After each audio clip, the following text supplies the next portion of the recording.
What up, my peeps? It's your Knuckle Big Rucker back at you again with another Marvel Legends action figure review. This time coming from the Doctor Strange in the Multiverse of Madness Rintrah Build-A-Figure wave. And what we have here is Rintrah himself. We've gone through 7 figures.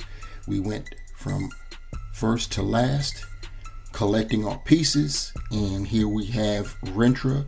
And we're going to put him together. So without further ado, let's get it started. So we're starting off, of course, as always, with the torso, because you got no choice really. And the torso came with Chavez, and we're going to begin connecting, starting with the left leg, which came with Sleepwalker. So let's just peg that in. Hopefully it'll go in relatively easy on camera. And it has. Cool. Next up, we'll have the right leg, which came with Despair. We'll peg that on. Hopefully that'll go on smoothly as well. And it did. Next, we're going to do the left arm that came with Wong. That snaps right in.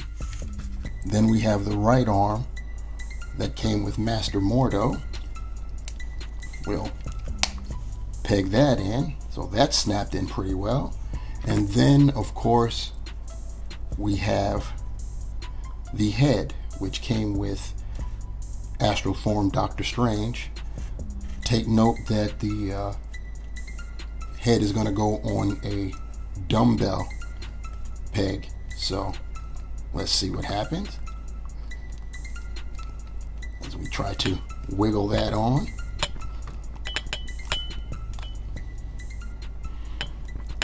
I think she's all the way on. She's not moving more. So there we have it. We've got Rintrah built. Let's zoom out to see what he looks like. So here we have Rintrah all built and completed, and on our rotating platter, giving you a 360-degree view of the figure. And as you can all see, this is very unique. We've got our first action figure of a humanoid and anthropomorphic bull, and green at that. So there we go. You got the like I said, it's a bull. At least I think it's supposed to be a bull. I'm not too up on Rintrah. I believe he's an interdimensional character, and as far as the comics are concerned, he's been a student of Doctor Strange in matters of the mystic arts, and he's also been like a butler, if I'm not mistaken. But yeah, that's in the comic realm. As far as the MCU in the multiverse, we'll see what he'll be doing when the movie comes out. As far as his figure, one thing I want to tell you, as far as him standing, because of the nature of his lower extremities, his legs, and them being hooves, you can actually, as you see, I've got him one leg forward in front of the other.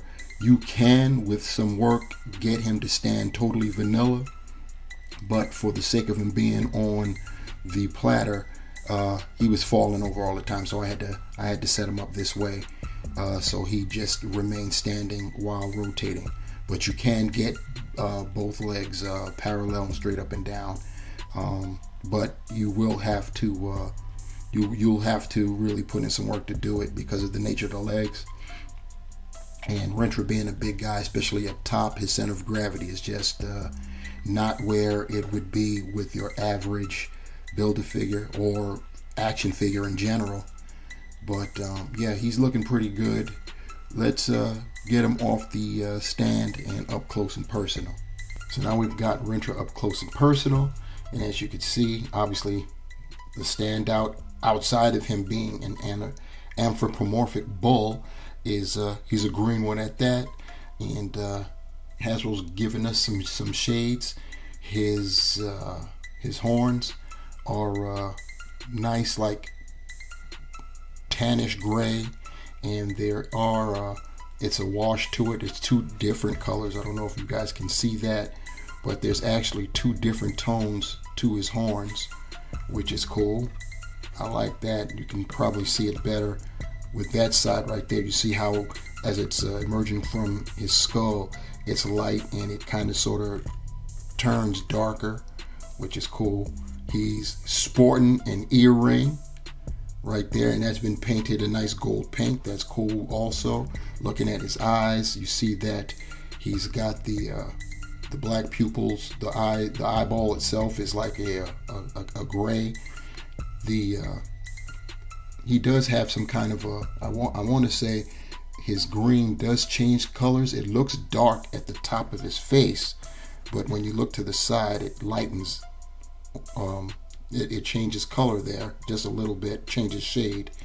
His mouth is looking at his lips. You see there with his snout or nose, whatever Rintrah wants to call it, is black, but it starts out. It's got that tannish gray at the top of it, and then it turns dark and then goes right down into the lips. If you look, you could see that on either side of that black down there by the lips, the fur, the lips are a little bit lighter. It's kind of like it's been washed with the overspray with the grayish, tannish gray look. And he's got some teeth showing, and they're kind of that grayish white look. And going down, his costume, his attire is a brownish red. His belt is brown. Looking at his shoulders, same thing. Then of course you've got the fur. It would have been nice if I guess there is if you look, there's a slight wash on the fur. It isn't pure green, I don't think, but it could have done a little bit more to give it so it can stand out some. He's got wrappings around his wrists, and his fingers end in kind of it starts out green and then ends up like a brownish tan there. Once again, talking about his belt, you see that it's all around. There is no paint on that. The same thing on the other side with his right arm. He's got what's different is he's got a total wristband on his right arm, where it's kind of like just a wrapping around the wrist on his left. The same thing with the hands in terms of they change colors. If you can see that on the inside of that grasping hand.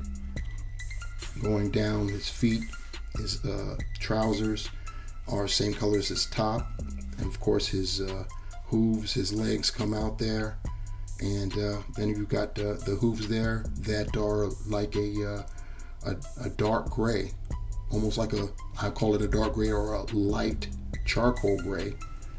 Turning him around, you see that there's more of that, and he's sporting a tail there. Going back down, you see this is what we got here with our boy Rintrah, and I can actually think of some further uses for the vast majority of this body sculpt, because it being a large character, and especially with the hooves, I dare say we've got a Gorgon from the Inhumans somewhere down the line. But enough of that projection and speculation. Let's look at Rintrah's articulation. His head is on that dumbbell as I showed at the beginning, so you can get nice attitude with that right there. As far as looking up, he can look up that much. he can look down that far. He can do a 360 if you so desired that. As far as his shoulders, he can get it up more than 90 degrees. 360 it. He's got a single jointed elbow, no bicep swivel. You get your swiveling at that elbow, old school style. He's got swivel at the wrists, and they hinge. His torso articulation is all on a ball hinge right there at the waist, so he can go forward that much, which isn't much at all. He can go back that much, and he gets the pooch out, but that can be excused because he is a cow, a bull. You can lean with it, rock with it side to side, and of course you can twist and rotate. His legs, his left leg he can get out this far because the nature of his robe there, it drapes to his right side, so the right leg isn't going to go out that far. But if this wasn't there, you could get that much with the right side. Both sides come with thigh cut. He's got single jointed knees that rotate down there, kind of sort of like a lot of Black Series figures. Star Wars, another line from Hasbro.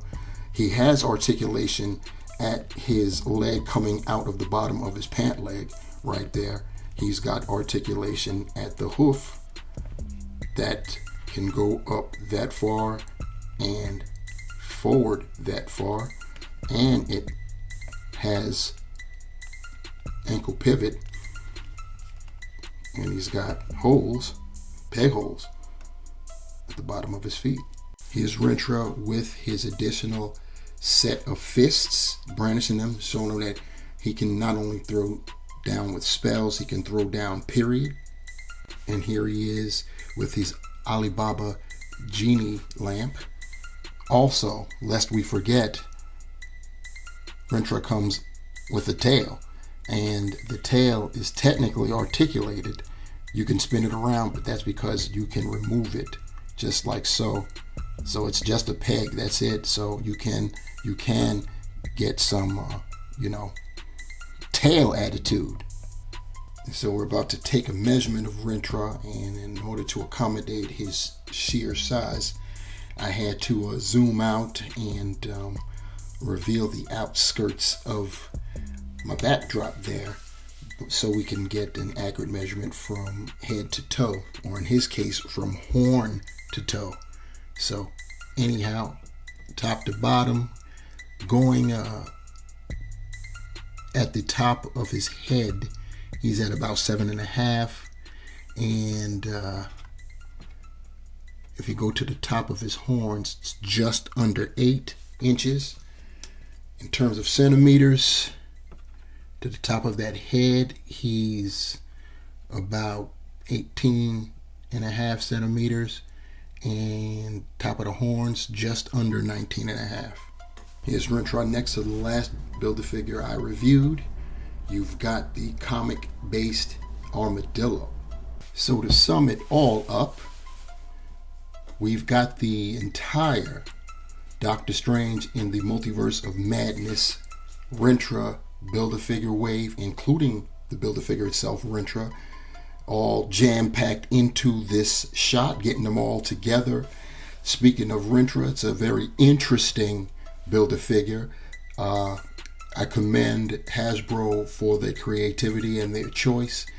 One of the complaints that people have when it comes to the Build-A-Figures with MCU waves is the size of the figures, and that's through no fault of Hasbro's. If the said movie doesn't have any large characters that when I say large, I mean abnormally so, then what are they supposed to do? They have one choice. If they want to stick to characters within that movie, they're going to have to be normal sized, or what passes for normal sized, slightly larger individual, like Gilgamesh from the Eternals wave.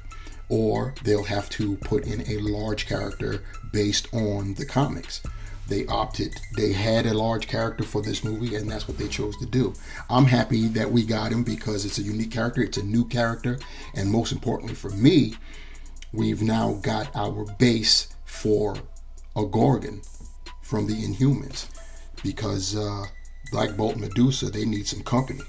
You know what I'm saying? So that's a pretty good thing. As far as the wave itself is very, if you're into the MCU, you should be happy. We got our first Wong.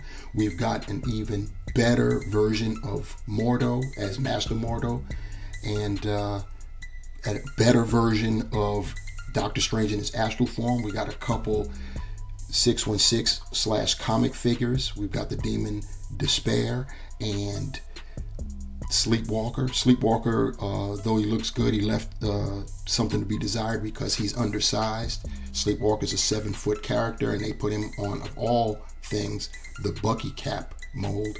So that was disappointing. We've got America Chavez.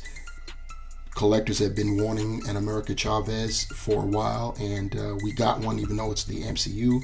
That means there's hope to get one for the comic base, and this is pretty good figure. It worked out pretty well.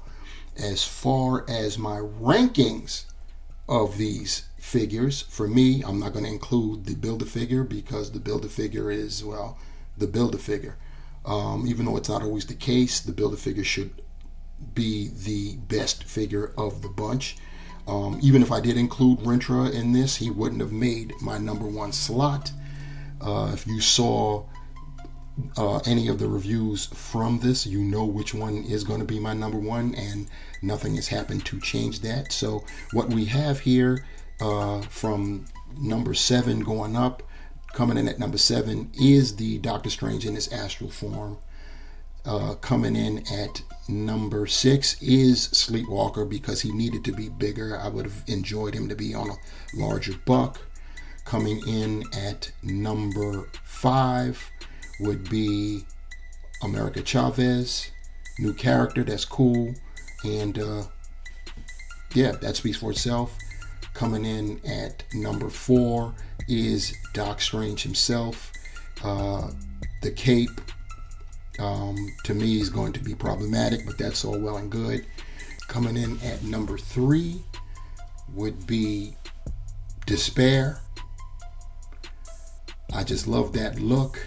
It's just crazy. It's just a black figure with white paint, white cape, with the interior being black, but the design is just all of that. Coming in at number 2 is Wong. We've got the new character. Obviously got Wong for the first time.